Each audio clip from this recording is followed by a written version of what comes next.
For game 3 of the day, Counter Logic Gaming taking on Cloud9. And first up, let's take a look at the players on stage on the blue side. Counter Logic Gaming wearing their home colors, and it's Darshan in the top lane, looking very suave, by the way. I like that pose. Ran over in the jungle, Huhi in mid alongside Stixay and Biofrost in the bot lane. Yeah, I did that myself. Of course, their coach Zix. Let's see how they can do in this one. And selecting the red side is going to be Cloud9 today. In the top lane, Licorice. Better pose. In the jungle, Svenskeren. Mid lane, Jensen. Bot and support going to be Sneaky and Smoothie with Coach Reaper. It's a lot of blue out there today. A lot of blue out there today, and we'll see which team's going to be blue after a loss, which one's going to be happy that they get a win. Last week, of course, Darshan said that CLG needed a 2-0.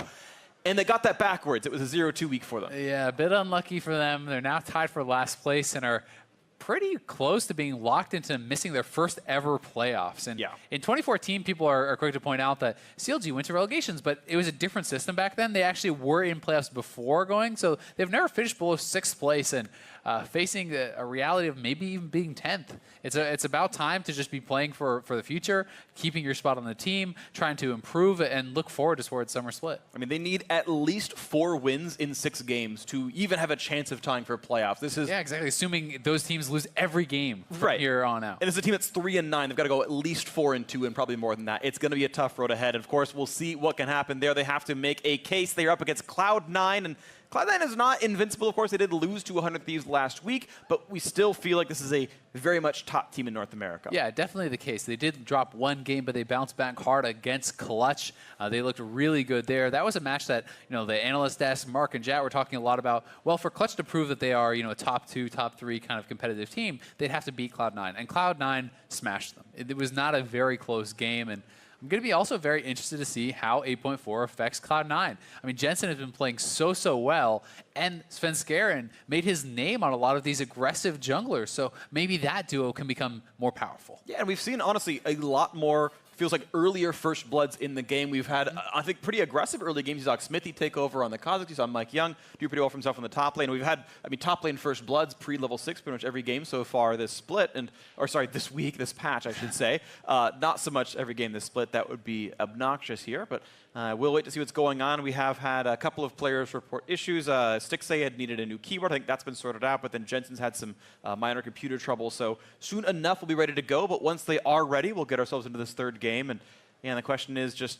can CLG find themselves on form? A lot of it felt like they were so desperate to make plays. I remember Darshan flashed to land a Vital on like a more than half HP Ornn. It was like, he literally, you're going to do 120 damage there. You're getting nothing out of this. So we'll see if that desperation can go away, if CLG can find the right way to play.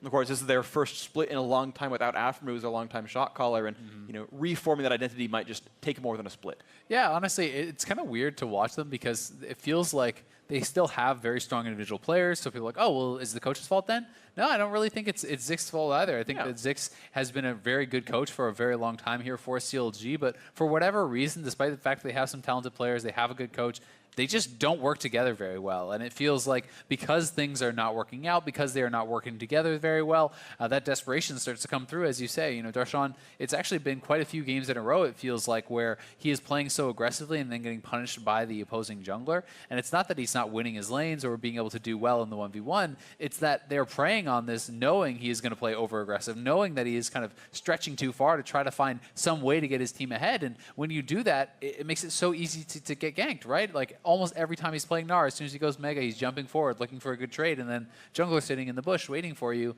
and you just give up a kill. Absolutely the case here. It looks like Jensen is now back in the lobby, smiling, ready to go. He said GLHF, and then he just said Svenskeren meme in parentheses. I don't know what that means specifically, but he is ready to go on this one. Good luck, have fun from the ref, and we are at a champion select. Let us get into this one. Patch 8.4, the first game on this patch for both these teams here. And again, we will see what the read is going to be. These scores are opposites of one another, 3-9 versus 9-3. Good luck, Counter Logic Gaming. Cloud9 hoping to hold on to that bye. First ban wasn't a Skarner or a Rise. Wow. More new things coming into this one. Incredible. Wow. Let's no see Caitlyn for next sneaky. 2.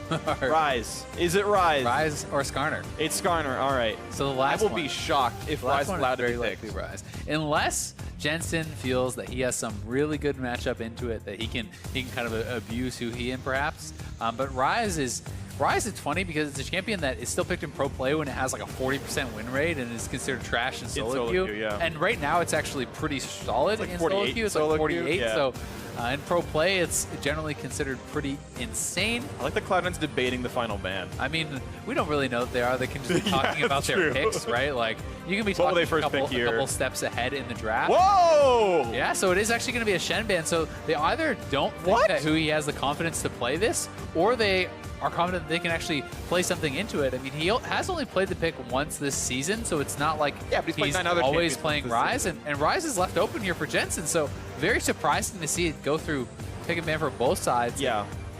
I am honestly truly shocked to see Ryze allowed to be picked. I really do think he is the individually best champion in League of Legends in Pro and 8.4. These teams, of course, might consider otherwise. Both Ziggs and Reaver have substantially more coaching experience than I do, but there is to match up against Zai in the bot lane, and what will they pick? It's also interesting because... And they don't care. Cassio is still up here too, and Cassio was always kind of considered a pretty good matchup into Ryze and got a lot better with the patch, so it may be a situation where one team is hoping that the other will grab it and they will be able to then kind of counter it with a Cassio or answer it in that way.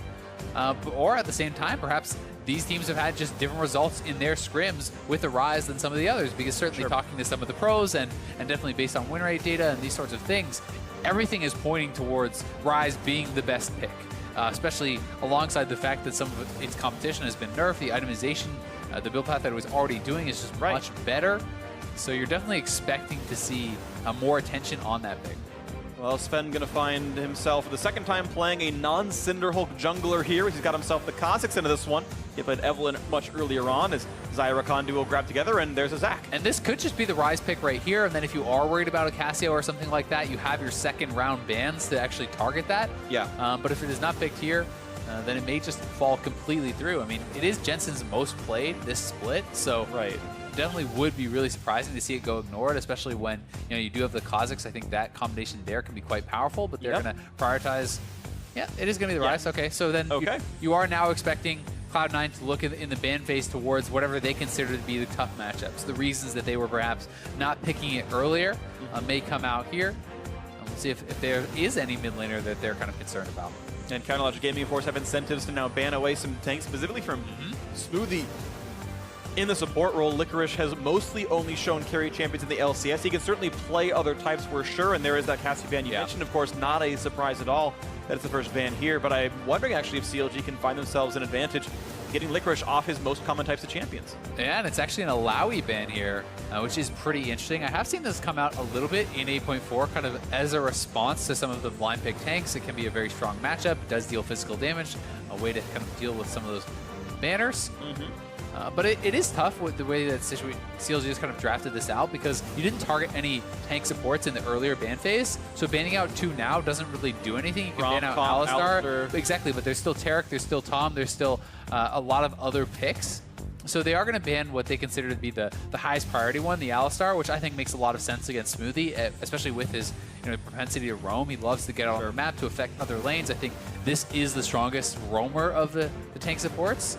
But Leona would be a very exciting pick. And that is spicy. It's hard to engage because they're running. Looks like they're going to go for it. They're running a Kha'Zix jungle. They need the hard engage somewhere else, and it's going to be Leona picked in for Smoothie. Not a tank we expected to see, but one we are happy to all the same. And they finally need a top laner for themselves on Licorice, and I wonder if they'll run mono tank or if they really will have him pick up a Maokai or something and come alongside. There's Talia in the mid lane here for Hui. And what will they blind pick at the top lane? Could just simply be a Gnar, but that does open up for a Camille, so they are going to go Cho'Gath here, kind of a very safe blind pick champion there for Darshan. But the Leona is going to be really exciting in the bot lane, but it's also, you're up against 2 pretty slippery bot laners, right? They do have the Xayah ultimate to kind of avoid the Leona ultimate engage, and Rakan does have his Grand Entrance kind of used as an escape, or you can just zip back with your shield to your AD carry. So there's a lot of ways to kind of answer it. Woo! Tank versus tank in the top lane, baby. Exciting times. The first tank Licorice has played all year, as long as you don't count Gnar as that kind of champion. He's now played as many Maokai games as Lucian. That's when you know you've got a really cool top laner, and those are equal pick priority there. So it is going to be a 2-tank team. Licorice going to change his champ pool to fit what the team needs. They'd rather have Sven on an assassin than keep Licorice on a Black Cleaver. And that's the team comp. And I'm actually of the opinion that when you have an assassin jungler, when you have something like a Kha'Zix or an Eve or something like that, one of the best possible ways to enable that is simply a tank top with a lot of CC, because it gives you such an obvious, easy place to gank. There's such strong gank assist there, but honestly, I really like this draft, especially for Svenskeren, because there is great setup for ganks in all 3 lanes. You go to bot lane, there's Leona there, and post 6, you have the Varus ultimate. Ryze is a very easy point-and-click route, and Maokai has a tremendous amount of CC, so really, anywhere he wants to go, his team can enable him to get these kills, and that could mean Svenskeren has a good game and really gets snowballing.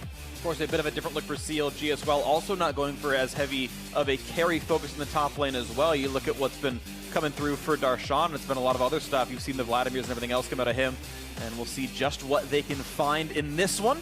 The Zach of a Reignover, who he's going to continue to try and play his roaming style until he, of course, is built for it, planning to play for comfort. And we'll see if Stixxay can continue to have a couple of good games here on Xayah Rakan. It should be a very strong 2-on-2 lane, and maybe they can put something forward for themselves. But CLG need to start picking up wins right away if they want to have a postseason. We are into the game. Let's see how it goes. Yeah, so much pressure really on CLG to try to keep fighting for that postseason and to try to kind of redeem themselves and build up some hope for their fans for the future with this squad, right? Because it has been really the roughest split they have ever had. And that's kind of tough to look at for this team that has been so successful for so long in North America. But you realize CLG have everyone right where they want them. No one believes in them. They're against the #2 team in NA, which means they are 99% likely to win this game. Okay. This is the situation. Also, if you don't want to hear me talk anymore, which is most of you, go ahead and watch the LCS Lounge or Riot Games 2. Zyreen's hanging out with Nadeshot and Prolly of 100 Thieves. And they will talk about the fun things. Or if you'd rather hear Azale, stay here. There you go. Or Freak. Lots of people like to hear you too. There is Mid-AG Materializer here from Darshan in the top lane, not really where you see it brought very often. But that is pretty interesting, and 2 people can actually bring that on the C9 side. So both Smoothie and Jensen will be taking that rune to deal with any potential banner shenanigans later on, but that is pretty far in the future, so don't really have to worry about it just yet. Both junglers looking like they're going to get a leash here early on, and we'll see what kind of path they want to take. Well, pretty quick picks up on these, and yeah, we'll see where the next 2nd and 3rd camps end up being here as Jason now walk to their respective lanes. Not a problem for Sven to knock this one down into the Grom single target camps. Of course, ideal for him as Reignover going to run straight over towards Wolves in his blue buff. Yeah, we'll see how safe of a path he actually wants to take, if he is going to go straight for the double buff and then back towards clear. And looks like that is going to be what he does. A lot of people like to do this because you can simply pull it over to the Gromp and you can kind of double clear. Good bit of damage. Yeah, I mean, that is just the power of Xayah Rakan and the duo. And of course, level 1 Leona is just not that threatening, honestly. Yeah, I mean, the level 1 W from Xayah, giving the attack speed over to Rakan as well, at level 1 makes you so powerful because auto attacks are such a huge percentage of your damage at that early stage, and it means your support is going to be putting out a lot of DPS there as well. Really important for C9 that they got level 2 first. And there we go, another knock up here. Ignite is on as well. The retrade, though, is they're going to find the stun into Stixxay, meaning the fight's not going to work much longer. But a couple shields come through and they stay alive. A trade of Ignites, and 7 heal used by both AD carries as well. And now Sven is here in the mid lane. They find the empowered root. There's the flash and cleanse down. Huhi at 200 HP, Summonerless. I mean, that's just really nice pathing there. Full bottom side clear, and then comes from bottom side at a timing you were not expecting. So you can see the ward from Huhi was actually on the top side of the map, expecting any potential gank to be coming from the red buff quadrant. So really smart pathing there from Svenskeren, not spotted, and the easy route setup gets 2 summoners. And smart pathing is normally the hallmark of Reignover as a player. He went topside to maybe not be invaded by Kha'Zix to keep his second buffs alive, but now he can't even counter jungle the top side. He's going to get rid of his own camps now as well as a bot lane fight continues again. More damage on towards Sneaky, who's of course very tanky with Aftershock, not going to be in much of a danger himself. But a scrappy bot lane. Definitely some credit over to Biofrost, though, who has hit all of his W's so far in this lane, consistently connecting there onto Sneaky and really allowing them to kind of win some of these trades. Both ADCs do not have their HP costs, though, but getting mid lane. So flash out, pulled right back in for some more damage as well, and Jensen going to be able to lick his wounds a bit longer. Flash down. Yeah, so nicely done there by Reignover. Gets one of the summoners out. It is still a summoner advantage in the mid lane there for Jensen, which is pretty important when you are playing Spellbook, because having one summoner up to be able to swap that out to a TP is really, really nice if you want to try to get an advantageous early base. But it looks like it is going to be Huhi going back to base, and we'll see if Jensen does Electro Swap over to the TP and try to use that to kind of not miss out on any farm or XP. Let's see what's in this one. So yeah, tier stacking going to be nice on the one side, and so we're going to see more and more of the Archangel's users, and gotta say, it's going to feel pretty good for Huhi having a giant mana pool, since Talia is pretty mana hungry in terms of the wave clear. The Q mana cost nerf that happened about a year ago at this point. Kha'Zix down on the bot side, and Smoothie can look for this engage. He hasn't been spotted. 60's going to ward. Ooh, and he's going to be found out. Red buff is in. Electric damage comes in. Nice flash gets away from Smoothie, though. That was crucial. And the re-engage means Sven has 5 HP left, but just barely stays alive, nearly turning it around Counter Logic Gaming. Yeah, nice job fighting back there from Stixxay and Biofrost, but it's Smoothie missing his Zenith Blade. Would have been a guaranteed kill onto Stixxay if he hit that. Does miss, and it means it's actually the flash forced out of their jungler, and they're the ones who take the worst end of that trade. Look at the CLG duo, and again, it's a very strong combination of champions, and piloting, of course, is very important as well, and they've done that so far into this. And it's so important to not get behind a Leona lane, because if you are in the advantage against Leona, she becomes pretty useless if she can't engage, and if she is ahead, she can do just these non-stop engages. The 3-man roam up to topside, though. They're looking to catch Licorice out here. Immunes the Q, so he can't be knocked back with that one. Gets away from some more of this one. Now here's the flash. There are not any more hard crowd control tools left. And Licorice walks away, only losing a single summoner. That was honestly just so well done there by Licorice. Using the root to actually immune the stretching strikes there from Zac, sidesteps the fling backwards, and then flashes out. Just good job. Yep, TP's right back in, got a Selector's Cowl to ignore even more of the magic damage that comes out of Cho'Gath, but of course, warding's going to be hard. You've got a sapling for it, but that's it. But you know what is even bigger actually about the Cowl is the fact that it's 3 AP topside, essentially, or 3 magic damage topside, and anytime I'm in this situation as a top laner, I feel incredibly safe if I have not died pre-Cowl buy. Because you're itemizing against everyone who's going to gank you. Huhi, Zac, and this Cho'Gath all deal magic damage, and you know, brushing a Spirit Visage here just becomes so ridiculously efficient, whereas on the side of Darshan, yes, you can build HP with his Catalyst, and it's not that you're going to be super easy to take down, but you are not helping yourself with your itemization against the Kha'Zix, who is going to be a huge source of damage coming out. Totally agree, and it's always one of the things that matters quite a lot, especially if it's a more volatile top lane matchup. There's a lot of hard crowd control, and in the case of Cho'Gath, actually decent amount of burst, so you would have liked to see that be a little bit easier on their side, but once again, we look at this bottom lane, a Smoothie waiting in the wings, but no engage to be found. It also makes it that much more important for Stixxay to have a good game, because anytime you can put the AD carry as the sole physical damage source behind, then you can really just kind of ignore them. You don't have to actually build armor. You build pure MR, you try to dive towards this AD carry, and as the Maokai, you can basically just ignore everyone else because that's who you're itemizing against. But never kind of collapsing. Threat here, Sven's on a ward, and it's a 3v2 at this point, and he's hugging it, pulling it back, but it's going to leash again. He's not going to get this red buff. He's not even wasting rid of his time that much. He's just killing the Krugs anyway. They might be able to recommit for this, though, now, because Jensen pushed in the wave. That's what they were waiting for, so Jensen does have the wave shoved in. They can make the roam now, and Rainover's looking to go over for this fight, but will it get turned around on them? Away, not knocked up. Zako pulls them back, and now the Taliwa going to cut off the retreats for a few more seconds, and once again, the reset on the red buff. 4th time here on this, as Sneaky had shoved in the wave, but it's just Stixxay getting the farm. He can join in a little bit, where they got a little bit of a root, a lot of damage there, and they might just get that kill picked up, and they will. First blood down into Biofrost, who's going to be picked off, but Smoothie has nowhere to go. He is flashed down. The damage up it might not be enough. He's going to walk away. They're going to split Zac and a blob. It's no teleport means they can kill him with that one. But here comes Xayah. Can he make it happen? Stixxay tries to get the damage. The flash is out at 12 combined HP. Jensen and Smoothie get away with their lives, just barely only 1 for 0 Cloud9. That was so close to being more kills for CLG there, but it is C9. Getting the kills, getting out, getting the Zac passive. Really playing that on the razor's edge. Stixxay just was not able to actually come over and answer that play for so long because he was pushed in. He didn't feel he could afford to miss out on those minions. And as a result, C9 has the man advantage. You can see Stixxay still over under that turret. And Biofrost just walks up, straight up rooted out and bursts down before he can really do anything. And then Smoothie here, dodging out the Elastic Slingshot, utilizing his W, which gives him so much extra armor and MR to barely survive there. And then Stixxay and Huhi doing a good job kind of zoning and protecting Rainover. Even Huhi, you can see stepping in front of that last Q coming out of Jensen there, which may have taken down the blob. So some nice heads-up play by some of these players. This game, of course, still very close. Only 600 apart, which is what you get for an first blood. Well, indicates that was going pretty close to equal here as Licorice and Darshan just trade back and forth. Licorice a bit more farm to his name, but not by a huge amount.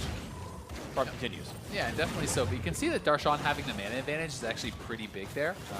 Licorice, he is running low on mana, and people have talked about it. They talked about it on the desk. Oh, he hasn't really played any tanks, so it doesn't mean that he's going to be bad on tanks, but it is more of an unknown quantity. And one of the things that can be kind of interesting to track is people's mana management on those champions. There's CC onto the turret. Look at that. A lot of damage there. They almost got the burst, and they will have it. Sneaky gets the kill on a 6A, and actually Biofrost also forced to flash away. 3 summoners lost for that. The chain CC, no flash out for Stixxay. Yeah, and Stixxay did not have his ultimate because he actually committed at protecting Reignover in his passive in the earlier play. So that is kind of the continuation of that jungle invade. C9 recognized he expended the ultimate, recognized it's going to be a long cooldown early on. They get the kill, they put him behind, and they're going to get the turret probably here too, unless someone can come down to respond. I mean, Sneaky is getting massively ahead. 2 kills up, 20 CS up, and if they get this turret here too, his gold lead is just absolutely enormous. Choose not to be risky about it as Reignover does come by, and Flea had the chance of roaming. You can see Hoofy right in front of that red buff, pinged again that she's coming back down to the mid lane. Up, I should say, to the mid lane as an invisible Kha'Zix shows up and says, hello, Hoofy, I've got some damage output for you. Half HP down, out he goes. Yeah, it's a nice chunk there onto the mid laner, giving more pressure here for Jensen. He can move up and get some more damage down. Here is the play again. Smoothie in the brush. Comes out of fog, finds Stixxay, knowing he does not have the ability to get away with his ultimate. He would have had to flash the Zenith Blade, and that's really the only play you can make in that situation. You kind of have to realize that your ultimate is down. That is the only way you can actually react, but that is pretty tough to sometimes figure that out right in the moment. But that's kind of what's required to survive those sorts of plays when you are playing against the hard engaged champions. This is similar to what we saw with Wild Turtle against Aphromoo. When you do see that Blitzcrank hook coming out, you're at full health. You don't want to flash it. You have to.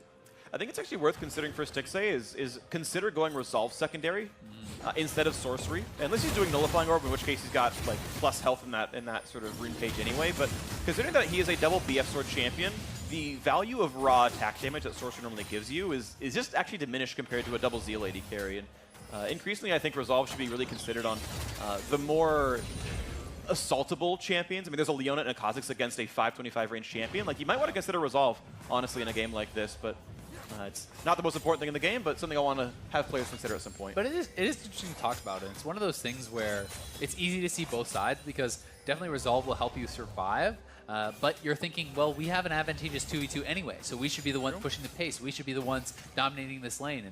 And in that situation, if you are ahead, hey, maybe you don't actually need Resolve. But from this position, maybe second-guessing some of those choices. Yeah, hindsight's always a thing, of course, and you have to play the high percentage play in champ select. You can't change your rings later on. Either way, that's the case that we're in right now. A 25 minion lead for Sneaky. He's pretty close to the Rage Blade now in that Varus. It's a huge power check for the champion, obviously. Top lane still pretty close to equal. Banner of Command rushed pretty early by Darshan. And keep in mind, again, Licorice, a magic damage champion, cannot kill those minions easily. As he's MR stacked himself, won't be dying, but the minion push can be nice. Reignover waiting for the gank. He knows he's safe. There's 2 control wards, knowing that there's 0 chance he was spotted, but doesn't find the gank anyway. Cloud9 playing defensively enough, sussing out what could have been. Yeah. Sometimes without seeing the jungler, you can kind of intuit some of these situations just simply by how the 2v2 lane is playing. You know, if all of a sudden Biofrost is moving a little bit more forward, that kind of thing can give it away quite a bit, especially when they already at a disadvantage. You're kind of wondering what could be going on there. But Licorice, going to be very tanky boy already with the Spirit Visage and the Merc Treads completed. Not much chance of killing him without Stixxay being involved. It's going to be incredibly difficult, but I do like the Baron Rush in this situation. As you said, it is magic damage coming out here. The attempt is going to force a flash on a Sneaky. Actually lands the Q, but doesn't go for the Stretching Strike second auto to pull him back towards. Wasn't going to be a kill anyway. But flash down. But that's kind of the play that you're talking about, right? It's almost the same situation, just reversed here, as what Smoothie just did onto 6A. Sneaky had to respect flash that, because if you get hit, you're going to then hit confirm the ultimate, you're going to be pulled in, and yes, it is just one thing, but it leads to everything else, and Sneaky early flash, I think showing a lot of respect there to the crowd control that can come out of CLG, and does survive as a result. He's been looking for his next play. So far has been kill and assistless, but has actually managed to burn 3 or 4 summoners throughout his attempts in the lanes. Otherwise, just farming at parity with Reignover, which honestly, I would probably side with Zach. Yep. If you're going to go and have a 0-kill game, that's pretty good for the one champion. It's going to be a catch on to Smoothie. A lot of hard crowd control. The ult coming back out for Sneaky, but it doesn't really matter. The 7 heal comes in. Licorice is Buys here. a few more seconds. Smoothie going to stay alive, and here comes the rest of the squad. Jensen going to look for the root. 6A running back away, and the wall actually separates them, so now Jensen a little bit alone on this side, cutting away from Huhi, but not getting hard crowd control, not having to burn the flash get away either. Looks like they're all going to stay alive. Top laners actually staying in their respective lanes, nothing burned on that side, as they'll keep playing forward for this one. But look at that, Svenskeren finds some of the snipe, comes through, and Sneaky gets himself the kill in the bot lane, 3-0, and that turret's going to fall. Yeah, Sneaky nails it. They can just back off, give the solo gold here to Sneaky, but don't elect to do so. They do share it up. Either way, it is actually the TP from Jensen coming in. And Smoothie just being so ridiculously tanky with that shockwave and with his W. They're looking for a gank though on Jensen. That's going to be a big crowd control here. Now this one they can land any other combo abilities, but no, the hard crowd control is on cooldown, so it's just the walk away. Jensen healthy enough, and now it's just a 3,000 gold lead for Cloud9 now, plus this Mountain Drake. Yeah, it's really nicely done. And the advantage in the bot lane is so big. It's even more impactful because this means 6A is further behind. He's the only physical damage source on his team. And he is way weaker than the Varus right now. You know, I've heard Sneaky talking about how powerful he thinks Varus is on the Rage Blade completion. He thinks that even on even gold, 80 carries cannot really complete once with the damage output that he's going to put out. And here is the gank once again, straight there onto Smoothie. But the fact that he has Shockwave, the fact that he gets healed up there, he has his Eclipse available, so much flat armor and MR that it's ridiculously hard to burst him down, especially because of the fact that 6A, you know, is behind and Biofrost is behind, and then Svenskeren coming down here, walking through the brush. They knew he was on the other side, but he's invisible fully walking through both of those wards, so I guess they just assumed he was still in the previous brush and didn't actually catch that he had been walking forward.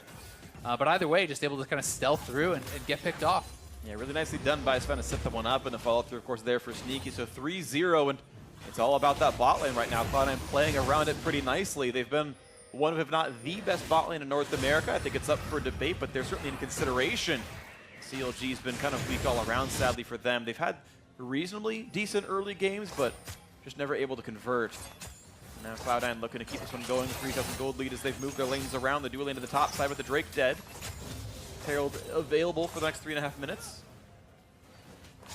And the early game point is kind of interesting because, you know, in the past when we were looking back at their start in summer last year, for CLG, their gold graph started off very slow. They were often behind, but if they got to late game, they were such a strong team at playing the map that they were able to take over. And C9 going to be looking for a dive. Flash E, and then the flash away by who he doesn't want to get rooted up for this one, but it means a little bit of alone time with the turret, so they will walk away. You saw Jensen hoping to get in Rune Prison range, couldn't quite find it. Yeah, not able to find it, and CLG is roaming to mid lane, but yeah, compared to the last year, where they were this really strong macro team, where they were this team that was so good at playing the map in the late game, has been the opposite. Despite the fact that they have been able to get some gold leads and have early advantages, traditionally speaking, this split, they aren't able to hold on to them. They are falling further and further behind as the game goes on. So it definitely does not bode well when you're already behind at the start in this game against Cloud9. Difficulties for CLG on this one as unless they can reinvent how to play their mid to late game with only a week's notice, it's going to be rough times ahead as they might just fall to 3-10. Cloud9 can keep going up in the standings. Only one win behind the first place team. Here's round number 2 against Huhi again. The damage, and he's got no sodas this time around, so the damage is just there. He is gone. He's flatlined 4-0. Now the scoreline, more damage towards Rainover. Going to try to survive this turret a little bit longer as some of the team roams down, but it means alone time for C9's duo in the top side of the map. Top lane outer will actually fall to this Varus, as it was the dual lane of CLG roaming to help mid, but it means that their own lane has been sacrificed. Yeah, and there was kind of the anti-timing there for Rainover. He was actually charging up his Elastic Slingshot and cancels it right as Svenskeren is opening onto his mid laner. So no way to actually get in there and gap close and peel for him. They called off the gank a split second before. And that meant it was no chance for Huhi to get out. Jensen is down here now. Roshan has been fighting pretty aggressively, but it's 3 men strong. Yeah, he's going to run away towards his jungle. He could go towards the turret, but he's not doing it just yet. Biofrost around the wings, half HP on Darshan, and nearly forces Sven away, who does jump out and knock up on a Licorice as the team can re-engage. You got Zach around the walls. This actually could be a kill on a Maokai. Ulti burn for this one, and plenty of damage output as here comes Huhi as well, and he's got Flash. He's going to burn that now, gets over the wall, puts down the cats, and out goes Licorice. Without the Xayah there, there's just no damage really being dealt to Licorice. It's so hard to actually take him down, and meanwhile in the mid lane, Sneaky and Smoothie just walking around the map, picking up turret after turret after turret. They are now up 5,000 gold, and individually, 2,500 of that gold is on Sneaky, and that is just a ridiculous gold lead at this stage in the game. I mean, that is a full Hurricane almost, just as an advantage when your opponent is sitting on one item. The K's not going to land any of it. Ooh, the sidestep for Sneaky gets away from that stretching strike there. I'm curious if Sneaky is going to go for Wit's End versus Blade of the Ruin King. Wit's End did get nerfed for ranged champions, generally speaking, in the patch, as it stacks up the MR shred a bit slower. But he's going to go Wit's End anyway, now into the long swords of that Blade of the Ruin King, so a single target build for him. And I think it makes sense against this composition sure, because there is so much magic damage coming out. Again, it's only Stixxay that is dealing physical damage, and when Stixxay is very likely going to be pushed back by your Maokai and by your Kha'Zix and by the Leona, it's unlikely that he will be hitting Sneaky in these fights. So when you look at the champions that will be able to, it's going to be extremely efficient. Definitely agree as the items continue to stack up. Banner of Command now done for Cloud9's top laner as well. Aegis for both supports. We'll see which one it goes toward, but saves their cloth armor and Smooth's inventory says maybe that's banner number 2 instead of Locket. Maybe an overcommit, but we'll see what comes through into this one. 20 minutes in means Baron is on the map, and Cloud9 taking over that western jungle to try to make sure there's no vision, and they can take that in dark if they need to, but there is one ward in the river they did not spot, and that means it won't be a sneak. Yeah, the gold lead in the mid lane pretty large here too. Quietly, Jensen has been kind of farming away. He has been involved in 3 of 4 kills, but on 2 items plus his Lucidity boots. Now this is really Ryze starting to turn on pretty heavily. Because at this point, he's at 40% CDR, and that is why the Archangel's change is so big for Ryze. CDR went away, nice flash gets him out though, and now they're re-engaged on the front side. They actually find some CC, the ultis are burned, and they got rid of it at half HP. The cats come by once again, and he's split in a Bloblitz, and now they're re-engaged towards this Xayah, who managed to get the kill off on a Sven. The Blade Caller's so big, but of course both junglers are now down as there's no one to save Rain over. So a 4v4 on the map, no junglers, no smite, probably not a chance at Baron. It's going to be a disengage now on both sides. Yeah, trade of kills, not too bad for either side, but generally you favor the team that is behind when you can have those even trades. We'll see if CLG can challenge around this Infernal. As it is C9 that is first to the scene, and Siki is much stronger. They're on to Stixxay. Flash engage, no escape. Tools with Stixxay left, no summoner, no ultimate. The flash for the chase down. One more shot will do it. Maybe the knockups are there for Cho'Gath. Can Darshan reach the target? Yes, they can. The shutdown comes through. This could be just what CLG needed. How many ways can Smoothie get out? And it's going to be 0. That kill comes in. And now Jensen's in a 2 versus 4 to 3. Maybe not the fight he wants. He flashes. Get away from what could have been more crowd control. Out he goes. A nice fight. Now Counterlogic Gaming can play for this Drake. Yeah, that's a pretty big win for them, honestly. Jensen was not in position with the team, and they're starting this up, and CLG simply walks in. They can't actually finish the kill off on a Stixxay, and as Huey comes in, they take down Sneaky. They're going to get a couple kills. They're going to get an Infernal, and kind of reestablishing themselves a little bit here in this game. That's a huge surge in money. Shut down gold from killing Sneaky is a surge in for the team, and just overall going +3. And here's the engage once more, right over onto Stixxay. Honestly, a really good job by Biofrost kind of peeling Sneaky off, and then Darshan coming in with a follow-up. The knockup comes out, and they're able to burst him down. And the fact that Stixxay is the one getting a couple of these kills in the last 2 plays really is getting him to a point where he's going to be much more relevant in this game. Forcing the flash out from Jensen. Going to be a nice victory there, too, despite the fact that he does have Lucidity and the Summoner Spellbook, so pretty low cooldown on those Summoners. Sure, absolutely the case, but it is mean some things going towards Counterlogic Gaming's way, and then a second chance at Jensen's Rise might just come through. A couple of minion kills here as Smoothie keeps that going forward, and yeah, he's going for banner number 2 there with that Glacial Shroud in inventory. Zeke's Harbinger, I like that actually a lot on Biofrost. It lines up really well with what Rakan's combat pattern is. I think the item is heavily underrated. And you talked about one physical damage champion on the team, and Stixxay, well, he's got more damage output now thanks to Zeke's. That should help them quite a bit. Yeah, I think it's a really intelligent item choice here.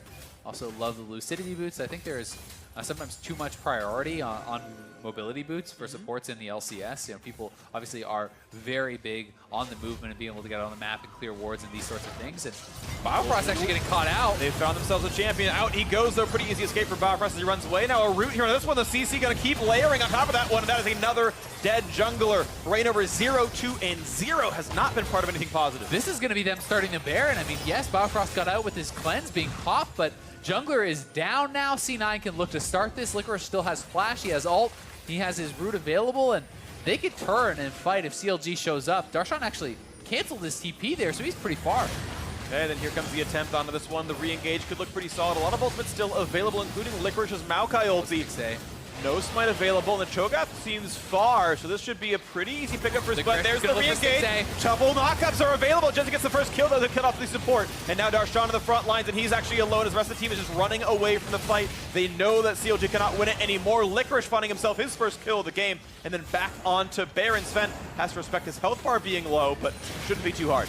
Yeah, it definitely shouldn't be too hard, but Reignover is moving over there. I mean, Sven could theoretically actually die to this. He is very, very low. He's kind of having to back out forth and trying to use the W to heal. C9 will secure the Baron, though, and that's a Baron on 5 with Banner available for Licorice. Maybe even another one coming in here for Smoothie as he goes back to base. And yeah, he should have it. Not quite yet, at least, but either way, they can start this push. They are ridiculously strong. That's 3 complete items now for Sneaky. Jensen is on 2.5. 3 items for Licorice here as well, and it's actually going to be 2 Zeeks, so. Yeah, I take that back. I realized that I'm done for saying that Glacial Shroud builds into Aegis, or into Banner, because I'm pretty sure it doesn't. It's Raptor Cloak. Either way, it's a cool item. I'm happy to see it. I like Zeke's Harbinger and both 80. Yeah, that's why I got wrong, is I'm just too old. But here's the CLG engage once again, and it just was not enough. Yeah, I mean, Biofrost goes straight in, but there's not really any follow-up because Licorice is kind of zoning on the side, and as soon as he steps out of the brush, Sixte could not really go forward or he's guaranteed to die. And Darshan getting locked up, easy to take down there for C9 in the 5v1. And they are just looking so good this game, dominating start to finish. Svenskeren kind of lurking around behind them here, and they have some waves pushing, but they're just going to group up and use the banner on the cannon minion and try to force CLT to engage. But that is going to be so difficult to do through a Maokai, and is flanking Svenskeren. They see him in the back line. Can Reignover find himself in the battle? He got the ult, he's going to pull one in, but just gets flopped right away, and a Maokai in the front line is where he wants to be anyway. Look at the damage up, but Darshan going to fall. They will get the trade, though, as Leona drops. Smoothie gets killed, but it's a 2-for-1. All the same, a double comes out for Sneaky. 4 versus 3 on the map, and C9 can keep sieging. Yeah, and Svenskeren is behind them. He's looking to threaten the dive here. He's going to come around and push them back. Licorice threatening it as well. They're going to push them right off of the turret. Who needs empowered minions? Just the threat of killing you is enough to get another one picked up. There is Cloud9 stretch their lead to 9,000 gold. Licorice holds the front line some more as they make that push go farther and farther, blocking the shots from Huhi. Jensen walking forward, looking to threaten Stixa here, but he's got to respect the fact that the re-engage could still be threatening. Not going to be enough, though, as the mid inhibitor will fall 4v3. They're going to make sure they walk it all the way into the base, and a nice pickup there, Cloud9. Crack all the way through mid lane. Yeah, good job by Cloud9, and critically, you know, Darshan did use his dematerializer on that bannered minion, so it did prevent any more damage from coming out, but C9 is just so strong at this point, they can walk forward, force their way into the base. And that's now a death cap completed here for Jensen, so bad just going to worse, honestly, for CLG as the items just come piling in. Cloud9 is picking up more gold, so they're just extending this advantage, and here it is once more. You can see Darshan moving forward there, and does dematerialize the cannon, but in the backline, it's actually Reignover getting burst down so ridiculously fast. The team was not really there to help, and honestly, even the Taliyah wall kind of working against Reignover, it felt like it was splitting him off from the rest of the team. Don't think it was the difference in the fight, but doesn't feel like that was one they were ever going to win. It didn't seem like it there. So a lot picked up. Cloud9, again, that 9,000 gold lead here, looking to maybe close it soon enough. Hurricane on the way for Sneaky. You mentioned the death cap already. The power spikes are quite nice here. Not Guardian Angel, but a Black Cleaver coming through for Sven. Actually, it's not even that because that's not what the build order is for that item. Nice knockback there. Licorice means there's no CC out of Reignover. Out he walks. And honestly, Licorice has been performing well. He's been doing his job here on the Maokai, so definitely, you know, playing pretty well in the tanks here. Another banner minion coming up, and Darshan has to get up there and try to dematerialize it. We'll see if he can move forward and do just that, but he's kind of getting blocked out by these creeps. And there he goes, consumes it, and there we go. All right, that turret's going to survive. It lasted long enough. Half HP left, and they'll have to wait for that cooldown once again. It is, again, a one-banner team, only Licorice here. Has not gotten any Summoner Spell CDR almost anywhere. Maybe that Inspiration Secondary, but that would be it. Yeah, it's Smoothie looking like he's going to build towards a banner perhaps now. He does have that Aegis once again. Could be a Locket, but I'd like maybe building towards the second banner. And it'll be interesting to see what the decision tree is. But I definitely do tend to agree. that Locket is kind of being under-prioritized in this patch. It's one of those situations where I feel like everyone is so overhyped on banner that I've seen games at times where there are 3 banners and you don't even have a Locket, and then you lose the fight, and, well, your banners don't really do anything for you. As you're seeing CLG sort of very aware of what the metagame seems to be, it's like, yep, we're going to have to deal with Baron banner at some point. So Darshan held on to 4 stacks by the time the 20-minute arc came around. And if your win condition was buff up a Baron minion, that's not tenable right now, as Darshan kind of stymied those first few pushes. The team fight, though, clearly was great for Cloud9, and the conventional League of Legends play worked just nicely for them. Yeah, and they have a big advantage. They don't need the banner to win the game, but if a second Baron buff comes around and they have 2 banners available, well, there's only 2 more charges of the Dematerializer there for Darshan. So that may come into play, but also could see Cloud9 just close this one out. I mean, you do have a multiple tank team, you have a very strong AD carry, and you certainly can posture aggressively and look to threaten dives or zone your opponents off. Look at that damage output. Yeah, that was really nice, though. He had the spell flux on over all the minions and just got a huge chunk down on a Who. He forced the recall. Sadly for Cloud9, there's no minion wave left, so no siege to see here. Liquor splitting the bot side. Sven going to come join him, it looks like. And we'll see just which lane Cloud9 attacks for. They're ignoring top, going to go for bot. Probably has to go down to kill the banner minion. Licorice is just struggling trying to kill this cannon. He can't do anything to it. He can punch it slowly. As we will slowly... See, it's dead. He did just fine. He used his own banner to kill the other banner, because that does way more damage. That's also true. Well, non-Baron on this one. This is an unaffected, unbuffed, unbug fixed. Their smite used. Auto still coming through, but this turret's losing a lot of HP. Finally does go down thanks to 6 damage output. Will they engage? I mean, Jensen is caught out. They're going to find Jensen. Yes, they will. The knockbacks are there, and they will pick off the mid laner. The re-engage of the front line. Licorice running out of life, and he's going to fall as well. 2 for 0 to CLG. Right Ever stays alive. What a fight out of Counter Logic Gaming. They finally got the fight they wanted. They've got so much more to come back with now. 40 seconds without Rise is a lot of time. And that time, the Taliyah ultimate was perfect. They're sectioning off the mid laner. Jensen elects not to flash over the wall back to his team, thinking perhaps he can do it reactionary. But he is not able to. Sven wants in, gets the kill, but does he have a way out after he kills off Biofrost? He's up against 2 tanks. He's going to get knocked into the air, turns invisible for a couple of seconds, but he's silenced and he's going to run out of health pretty rapidly. More TC coming in, and Sven going to go for his duel. Darshan needs to get over and help him, but he's trying to cut off his escape path. And will Sven just get out? Well, Sven has flash. He's going to jump away, and he's invisible. He's invisible again. Oh, no. And he does make it away, the great escape. Oh, no. And I don't know if you can really blame Darshan. He was holding on a flash. If he jumps the wall, for sure he gets out. It's tough, right? At the same time, can you not maybe flash over and feast him? Maybe. But either way, there is the engage again from the earlier play. You see who he set that up so well with the Taliyah wall. Not only does he section off Jensen, as there's just too many fights, we can't cover anything. Love it. League of Legends fighting. Want more of it. Nicely done right here, but that is a mid laner missing for 47 seconds. Baron as well. Exactly is alive. Good luck, Counter Logic Gaming. You need something big on this one because Baron's going down pretty quickly. They're not even going to try. I mean, there's honestly no reason to even approach that. I think that if you go to try to fight this, you simply die in the fight and the game ends. So I do like the choice here to kind of just see the Baron, and yes, it is a bad situation, but they can still have a chance to find fights and try to look for something later on. So if they can find that defensive position as their jungler's being taken away, Sven takes away the Gromp, and now top lane siege is happening. They do not have the Licorice around, but they have the damage output regardless. Shouldn't be too hard to knock this one down. And top lane tier 2 is dead. Licorice now rejoining the team. And they've pinged the minions. Like, you want to do this one? It's kind of injured. It's the older model. Kind of expecting C9 to reset here as well. I mean, Stinky's sitting on 3,000 gold. But they are just actually going to banner up a range minion and try to push it in. Look at that damage output. That cast minion is nuts. It's actually doing a lot. Yeah! And it's gone. Ooh. They actually got him to use a Dematerializer proc on a non-cannon. So I mean, it outranges the turret still. Yeah. Seems worth it. Not too bad, not too bad. A big wave, though, pushing bot side for CLG. So C9 definitely trying to get out of here. Licorice may be caught. He is flashless.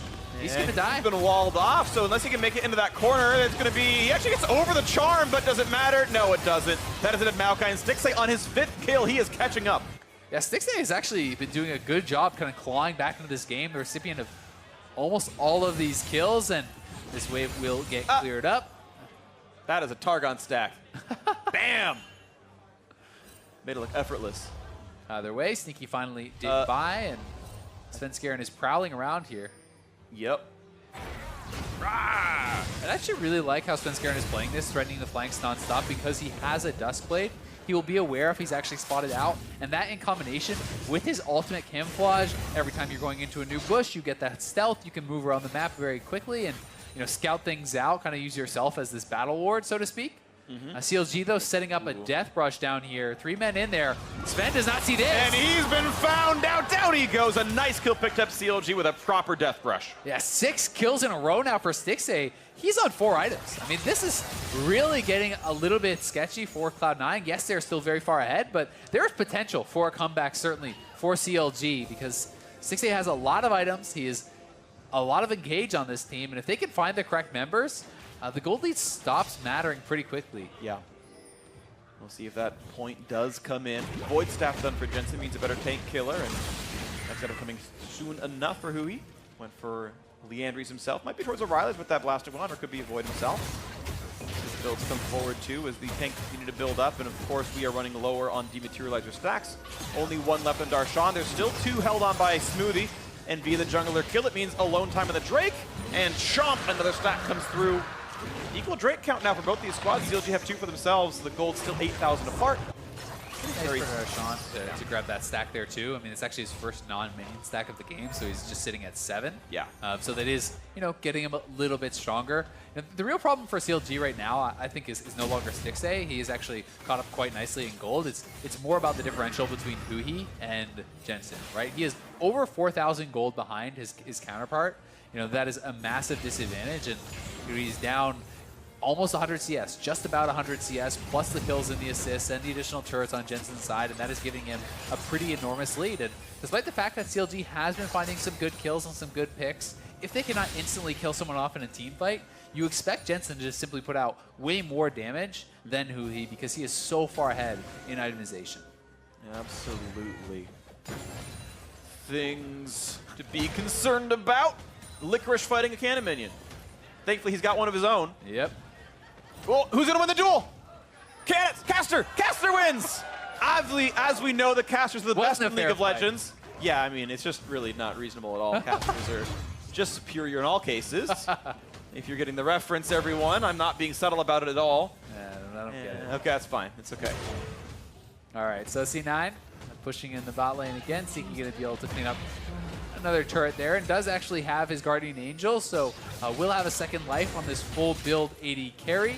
But as far as actual pure damage output, Stixxay is definitely going to be getting pretty close. I mean, he is on his double Zeal plus his 2 BF sword items, and probably going to be building towards, I imagine, what is somewhat of armor pen, some sort of last whisper item. I'm of the opinion that anytime you're against Maokai, it should be Executioners. Because he actually heals for such a tremendous amount in these fights that you're really cutting out a lot of his survivability by getting that, despite the fact that your numbers are smaller because you don't have a Lord Dominix. Right. It makes more of a difference than how fast you kill him. Just cut down that healing. Yep, tend to agree. But we'll see what he ends up choosing for himself as he waits for enough money to turn the longsword into something of real value. 10,000 gold remains the difference here. It looks like Cloud9 not able to get a whole lot done off of that Baron buff. 145 till the next one comes in. And they'll play for Baron number 3. First Elder Dragon spawning next time around. That's going to be in about 4 minutes. If we end up having a very long one, then we might have the double Elder. That would be exciting. Almost have it on EU, but Broxo stole a dragon, so it didn't happen. Yeah, and that ended the game, actually. Yep. It was definitely an exciting one earlier today, but for C9, this was a game that was looking like it was going to be a very fast end. They were massively ahead, but CLG has found a way to make fights happen time and time again to keep the game going, right? They're not, I would say, super close yet, but they are definitely in competition for it. And as you get closer to the 40, 45-minute mark, gold leads stop mattering nearly as much because people start completing their item builds. Yeah, and I really got to give credit because this is a team that has usually struggled in the mid to late game, and CLG is actually rising to the challenge in the mid to late game. So maybe they are doing a bit better here, and they're reshaping just enough in time. As the Stixxay item update comes in, he's actually going towards QSS Mercurial Scimitar, so no tank busting straight up. Worried about getting caught out by Leona, which is honestly reasonable in its own right. It's definitely fair. I mean, there is the Maokai route, there's the Rise route, there's a lot going on there, and if he dies, the game will end. But at the same time, when you have no Morellos, when you have no Executioners, this Maokai is going to be ridiculously hard to take down. So it is something to worry about, and there's some push and pull there, but C9 looking for an engage. They're going to find a route in the front line. Here comes the hard CC. The kidnap back from the Zac as well means they will kill off Licorice before you can blink an eye. And Darshan taking with the Stone Plate flashing away, and looks like that's going to be good enough. They don't need the tank busting just yet, it seems. The damage output is high enough anyway. I mean, Licorice just got absolutely shredded, and it seemed like C9 could not get all their pieces into place. They tried to kind of funnel in through a corridor and come at them from two sides, but it's Licorice getting pulled into the rest of the team. Everyone from CLG focus firing him, and he just gets burst down, and now it's a 5v4. They have Feast available to try to go for this Baron secure. And CLG, if they get this Baron, the wall that cuts him off, it's not easy to jump in anymore. Sven might not have a good way in. He's even seen if he turns stealth, they'll know, and the pickup is there. Counter Logic Gaming turned the pick into their first Baron of the game, getting it closer. Yeah, we're going to have to see that fight again. I mean, C9 really seemed like a pretty awkward engage with Sneaky off to the side, as well as one other man in the mid lane, and everyone else kind of piling in from the inside. But it was an engage onto a Zac. So there are 3 men in the bush here. Both the carries from C9 are off to the side, and they're not contributing to this fight yet until right now Jensen is starting to get involved. But it's actually pretty disoriented fight there from C9. I understand they were trying to start something off, and they are very far ahead, and they wanted to get a pick, but Zac is not the target. And that was an engage onto Zac with neither of your carries with you. So they don't even have the follow-up damage to actually burst him down. And that was pretty poorly done from C9. And now it's the banner minion here for CLG. Smoothie walks up, puts the W, gets hard CC'd, and they just pick him right off with the Feast involved as well. 1 for 0, the kidnap back. He should get ran over to safety, actually. The root is on, they've got a second kill. Are you kidding me? Counter Logic Gaming just keep finding the fights, and the cannons are still alive. Smoothie actually tried to go dematerialize the banner minion. He failed to even do that before he died, and CLG could theoretically go for a death push. And look at Sven in the back. He's trying to get the damage up, but his smite was still on cooldown, but he put some damage in. The minion's still alive, though, means the turrets and the buildings are still falling. They're gonna go for the end. Inhibitor is dead, and it's 5v3. Can CLG really make the comeback happen? Look for the engage. They've got Sneaky. Now they have Jensen to deal with some damage up with there. The flash forward, they've got him. 1 shut down in, 2 versus 5 to close the game out, but the minions have been killed off. There's now no way to siege easily. Gonna disengage by the next wave. Jensen gonna look for the play. Almost gets sticks in 1 more shot, but he can't get it. Head in the back line. Oh, it's huge out of Svensker, and he gets 1. Oh, he revives, and no, he's gonna fall down to the rupture. The TP to keep it Bloodlet alive, and Rainover will walk back to safety. Darshan is okay. God. But the team is respawning, and it will be a stop for now. That was hectic. What a ridiculous series of events here. Cloud9 just barely staying alive by the skin of their teeth. That was almost CLG just straight up ending the game, and now they are right over onto this Elder Dragon. They are going to be the ones that get the first Elder, and CLG have pulled right back into this game. What a series of events. The pick into the Baron, into the team fights, and the sort of courage and shot claim to say immediately one-shot Smoothie, rupture him, feast him, everything, and they turned it in so well. Counter Logic Gaming will get this uncontested Elder Dragon. It resets, they're going to lose some time, but no one will stop them. And after the reset, that's when it starts getting really interesting again. They're taking some time. Are they going to let Darshan feast it looks like? No, they're waiting for 6A to respawn. Oh, they're waiting for 6A to respawn to get the Elder Dragon buff on their strongest member. When 6A does respawn, they will burst this down with the Feast and the Smite, and now they have a 5-man Elder Dragon with an Infernal. The gold lead now matters not at all. CLG has more combat power on the map as of right now, and here's this play again.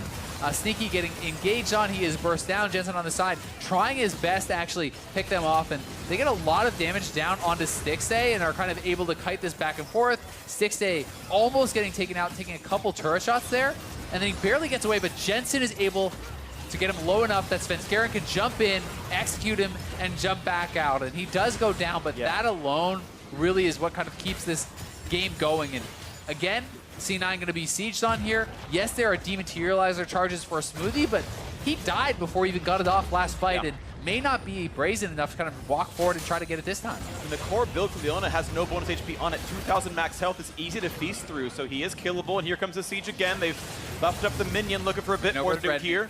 But yeah, it's just not threatening enough. The wall doesn't really mean that much, and they can keep farming now. Cloud9 putting more items in their inventory. And the Baron had expired, so it was not the super powerful minion. And Rainover kind of just tanking this up here. He does have a Warmog, so he can get free shots in, but C9 has a lot of wave clear, so without the Baron, it's going to be tough to actually push up and just kind of knock down these turrets unless they have threats coming from the other side. But this game really has kind of equalized quite a lot here. And C9 has got to be stressing out quite a lot with the massive advantage they had. Yep. Being pretty much all but thrown away. Well, Jensen's still on that one-item lead. Spellbinder's Orb rounds out his build here. Fully stacked, ready for the team fight. One full slot still to go for Huhi. Something to watch out for. The Dragon Buff still on. They find the Charm in the front line. They're just going to destroy Licorice with a 1-for-0. 5v4 right over. Going to lose the life, though. No passive. So the team fight back to 4-on-4. But Elder Dragon, of course, still threatening. Smoothie, Biofrost. The rest of the squad's now looking for the team fight next. The silence comes through, but they find the root. They find damage on Darshan. 1,000 health bar left on him. The flash for the stun. They should get the kill, but not quite. They turn back on a Smoothie. One kill is for CLG. And he's going to get another one. 2 for him, but trade it back as Sven is an assassin. Oh, Jensen is so strong. 3. Can Jensen survive? Here comes the jump in the back line. Sven wants the damage of it. Be careful. Darshan can re-engage on you. The Rupture's going to land. It's 1 versus the world. The knockup is in the end. And Counter Logic Gaming going to pull in the impossible comeback. And did you believe it when you believe in them least? They will take this win over Cloud9. No one thought they could do it. And yet they will walk this one in. No one left to defend. 15 seconds on Licorice. 3-9, a 10,000 gold deficit. And CLG in last place will knock down the #2 team in NA. It's just insane. You have to shake your head. I mean, every time it seems like they're in these impossible situations that there's no way they could win. And CLG able to actually pull it back this time. I mean, Cloud9 is going to be very frustrated with that loss, though. I mean, they had every opportunity to end that game, and it's CLG finding fight after fight after fight, pick after pick after pick, slowly whittling away that advantage. And then that one push mid lane. Smoothie unable to get the dematerializer off on the Baroned up, bannered minion, gets burst down immediately. And Licorice, multiple fights in a row, actually getting burst down without activating Stoneplate, without being able to survive at all. I mean, I was talking earlier, he was performing pretty well. He was having a pretty decent game for himself, but when it got to the team fights, Licorice was unable to survive almost whatsoever. I mean, he was the first person to die and the person getting picked off in a lot of these fights. I mean, even that final push, they're engaging on a Maokai under the turret, able to easily burst him down. Immediately. And that was the fight. Absolutely the case here. So huge out of Counter Logic Gaming. They melted Cloud9's front line. Just, I mean, rapidly. And it's another game, by the way, where Stixay ends up with a gigantic scoreline. Rough landing phase, sure. Arguably, I think Biofrost did very well in the landing phase. There was some push and pull. Some really good ganks, of course, came through out of the team. But, I mean, the damage graph is comical. 50,000 damage comes through in a 44-minute game. I mean, yes, there was 40K out of his opposing AD carry, but 20K out of Cho'Gath, 50K out of the Xayah. 2.5x anyone on his team. This was a hard carry through and through. The bot lane did very well. The engages were good. And CLG have these glimmers once in a while. It's like, yes, they can do it. And it's interesting because, again, you're seeing the individual talent on this team, right? You know, people are pretty on board that Huhi and Darshan have had really great games at times and not been able to kind of carry it through. And Stixay, despite the fact that he was getting a lot of criticism towards the start of the season, this is, what, 3, 4, 5 games in a row that he's performed very well, I think. You know, even in the losses this past weekend, I think he performed very well. The week before that, he was very good in both their wins on Kalista. And again here, against Cloud9, performing very, very well. But this is, you know, at the end of the day, a 4-9 team. On the outside looking in for playoffs, but they just took down Cloud9 and they did it convincingly so at the end. It's going to be a tough one, but 3 games out of playoffs with 5 to play. If they can make the run, it'd be a miracle. But now, for more on that win, let's send it down to Avli, standing by with the CLG mid laner. Thanks, guys. Huhi, congratulations on that win, knocking down Cloud9. What does picking up this victory mean to you and your team? I think this victory for us means kind of like a ignite for our hope. We still didn't give up that we can make the playoff and win this split. And this wins just kind of like reassure us, ourselves, that we can still do it. Now, this split, you were actually tasked with almost replacing Aframu as the team's shot caller. What has that process and that journey been for you so far? I think that's one of like our biggest challenges this split, especially. We had to like figure out like what communication system we're gonna go for, and we kind of decided for me as a shot caller, and I think we kind of failed on it by like specifying like different, giving different people different tasks. So we kind of had 2 shot caller, and that was making me pretty confusing. And going forward, I think we're gonna like move to 1 shot caller, and we decided that that's gonna be Vincent, and we're giving him full support. And I think now we're kind of like getting as a team, and that's why we could have like picked this win up. Glad to hear about that progress. And looking forward, CLG, you have the possibility to make it into playoffs, but it is going to be a little difficult. With that in mind, how are you approaching the rest of the split? I think our mindset is gonna be always the same. Like no matter if we can make a playoff or not, we're gonna always try our best so that we don't give up our fans. And yeah, obviously, like all my teammates are like our mindset is to win this split still. So yeah, we're gonna take whatever we can, or like we're gonna do whatever we can to get there. Huhi, congratulations again on that win. And for more on this game, let's hear from the State Farm Analyst Desk. Thank you very much, Avli. It was all control for Cloud9 for a large majority of that game until the throws started coming in one after the other. CLG end up with the victory here in a big upset over our #2 squad. And it was a very different look for Cloud9. We're talking about how Licorice plays tanks. We're wondering what's going to happen in this game. He ends up on the Maokai pick, and as a result, they don't play to him at all. There's all this bot lane action that's going to take place. Red buff invades into counter pick Leona. Yeah, and the thing about this is C9 looked good in doing this. They had that sneaky ward on Krugs to kind of show them exactly where CLG was during this. They make the narrow escape. They turn that into a kill lane, bottom lane, hit 6, go immediately for them, land the CC, crush that lane. I mean, at one point, Sneaky was 3-0 with a large gold lead. Jensen's popping off in the mid lane with the CS on Rise. Everything looked really smooth for C9 in this game. Even the Baron plays, right? Yeah, sure, they could have finished it, but they're picking up a bunch of extra kills, getting Baron on the back end. They were looking good with Licorice on a tank. Right, and this was reaching the point where you're like, well, C9's got this game. And then things started to slow down after this point. And Jad and I were talking about how this looked like the least clean closeout of the day, despite the fact that this should have been the biggest mismatch on the day. C9 versus CLG, and then they threw so many times that eventually CLG start trying to end the game. C9 played the situation out pretty well, split up CLG, make sure they can get to the cannon creep that was in the back line so it can't keep pushing. And now there's two scary damage threats, both Sven Scared and Jensen. They didn't know who to focus down. Sven made some huge plays there to keep the game alive, but at that point, they had already been outscaled. Look at that jump. Oh, yeah, my a goodness. Cho'Gath, Zac, Xayah frontline and backline damage is way better than anything C9's bringing in that fight. So even though they stalled the game out there, C9 had already become outscaled. Right, yeah, essentially no goal difference at the end of the game. I think that was the fear for Cloud9, this idea of being outscaled. But in all reality, the lead that Cloud9 had built, when you're looking at that at around 25-ish, 26 minutes, Yeah, 9K. you should never get to the point where you get outscaled. Probably not. Probably. Probably not. I mean, like, look at some of these plays that they do to throw this game away. Jensen just doesn't want to get flashed after he gets walled off, and lo and behold, one of the best engaged champions in the game, Rakan, finds a pickoff. Yeah. Here, everyone Stick around recalls. for a minion. They realize he's alone. Cut him off. He has The no whole flash team's as well. backed. Yeah, Yeah. so Licorice is going to die. This is with a Baron buff on that you're getting nothing done. This is their second Baron in the game where you should be ending the game, and they're getting picked off all over the place. Licorice is still dead. Sven wants to be setting up the next push. He has no backup as he goes for this, just kind of runs face-checking into but this. like, what is the win of that play? Right. Like, maybe I get to hit a support, and like, sure, maybe he gets a pick, but if he Or a doesn't, ward.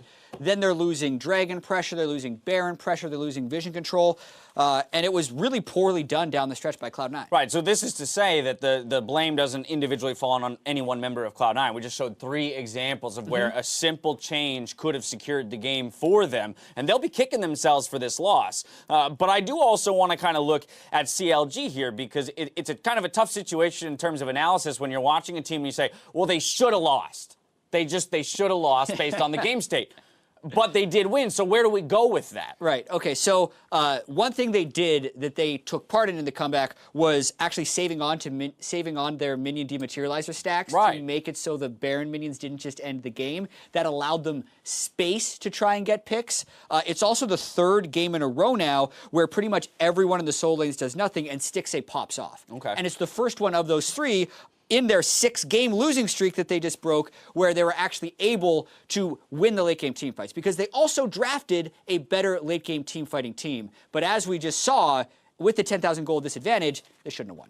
No, I mean, there's not really much to add. You want to be like, good job, CLG, you're figuring it out, but in no way did they figure like a new strategy out for themselves. Right. Cloud9, Licorice first look on tanks. The early game seemed to be going pretty well. As we mentioned, it wasn't necessarily focused up there, but what was our immediate reaction to his Maokai tank play? I thought he looked great. Like, he was using his W to dodge out on a lot of skill shots. There was a 3-man gank that went up to the top side. He dodged. They played a different style where jungle proximity is much more heavily slanted down to the bot lane, and they snowballed. So C9, good job, but like, come on.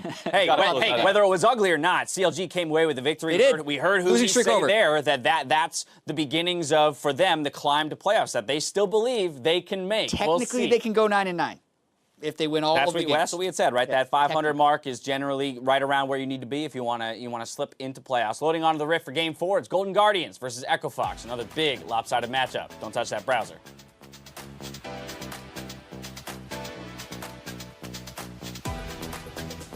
Yeah, can you get lobby, Justin? Yeah, okay. Okay, I'll play without settings and stuff. It's fine. Don't worry about it. I mean.